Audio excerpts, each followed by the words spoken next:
Sino siya? Sino?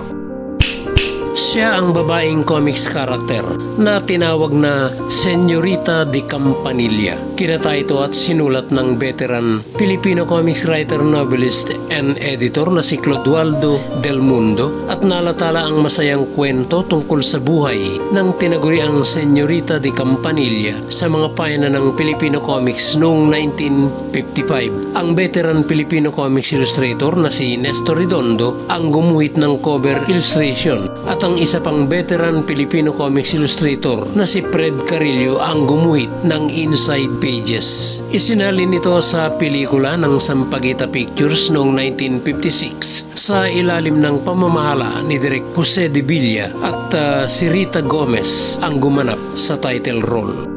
Okay! Next time, more info about Filipino comics character. Thank you very much and God bless you all.